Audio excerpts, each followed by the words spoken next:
Assalamualaikum warahmatullahi wabarakatuh. Selamat datang di video presentasi saya. Kali ini saya akan meresum dari tausiah online Padelki yang bertemakan kunci tenang dalam bekerja di saat Ramadan.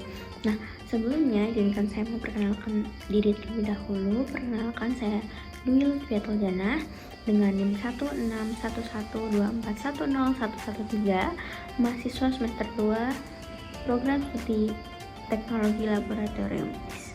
Langsung saja, bekerja di bulan Ramadan apakah beban atau berkah?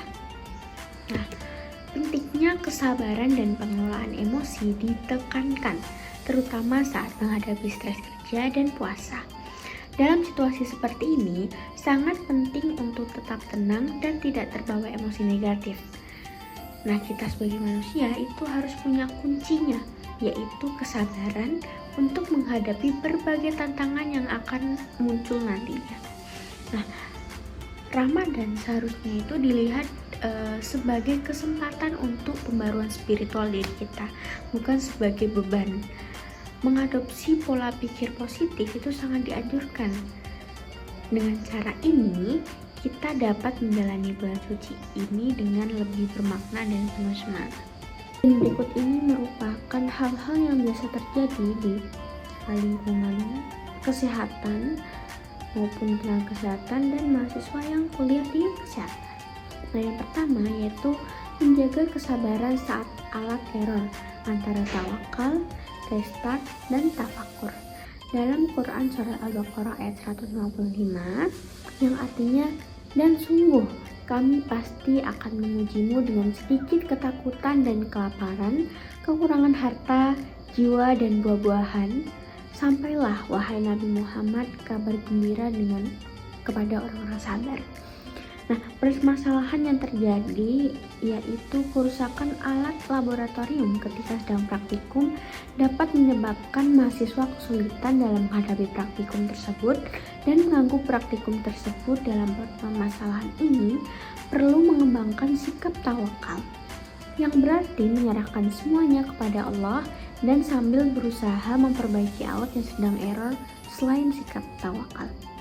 Nah, sikap tafakur atau refleksi diri juga dapat membuat mahasiswa lebih tenang dalam menghadapi permasalahan tersebut.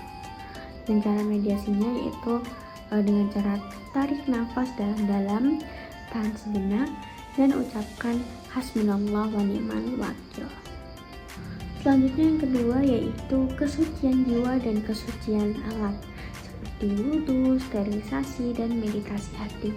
Nah, permasalahan yang sering terjadi yaitu ketika mahasiswa telah menyelesaikan praktikumnya itu pasti diwajibkan untuk mencuci alat dan mensterilisasi tempat tersebut. Nah, seperti halnya menjaga kebersihan hati dan rasa iri dengki. Selain itu, tafakur saat mencuci alat atau membersihkan alat, renungi bahwa seperti itu juga dosa-dosa kita bisa kita cuci dengan cara istighfar. Nah, cara meditasinya yaitu dengan melakukan pejamkan mata, tarik nafas, ucapkan astagfirullah dalam hati, dan refleksi Qur'ani yaitu sebagai alat butuh sterilisasi. Nah, hati kita juga butuh penyucian melalui zikir dan taubat. Nah, yang ketiga yaitu pipet akurasi dan kehidupan, seperti halnya pelajaran kesabaran dan fokus dari lab. Nah, ini dalam Al-Quran surah Al-Isra ayat 36 yang artinya, janganlah engkau mengikuti sesuatu yang tidak kau ketahui. Sesungguhnya pendengaran, penglihatan, dan hati nurani semua itu akan diminta pertanggungjawabannya. Nah, permasalahan yang sering terjadi yaitu ketika mahasiswa sedang melakukan praktikum pipetasi, hal yang harus diperhatikan yaitu adalah presisi atau hati-hati, bukan melainkan dengan melakukan cara yang tidak sesuai perintah. Sama halnya dengan kehidupan yang juga harus dihati-hati baik dalam berbicara, berpikir, ataupun hal lainnya. Tafakurnya yaitu dengan fokus pada tarikan nafas, bayangkan setiap embusan membawa ketenangan. Meditasinya yaitu heningkan ketika bekerja. Cobalah sesekali itu hening sejenak dan rasakan ketenangan hati. Lalu refleksi Qur'annya yaitu seperti kita harus teliti dalam pengukuran lab, kita juga harus teliti dalam kehidupan agar tidak salah ambil langkah. Dan yang keempat yaitu kacamata mikroskop dan kacamata hati, yaitu melibatkan detail yang terlupakan. Dalam Quran surat Al-Hasyr ayat 19 yang artinya, janganlah kamu seperti orang-orang yang melupakan Allah sehingga dia menjadikan mereka lupa kepada diri mereka sendiri. Mereka itu orang-orang fasik.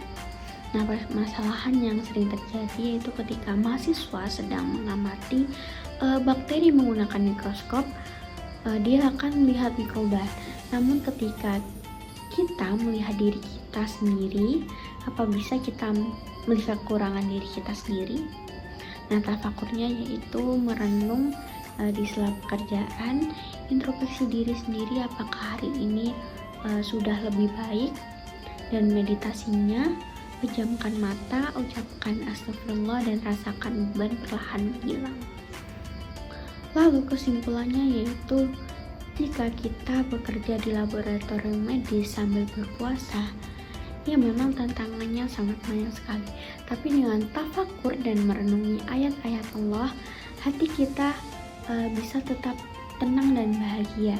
Dan jadikan Ramadan ini sebagai momen untuk lebih dekat dengan Allah, lebih sabar dan lebih bersyukur.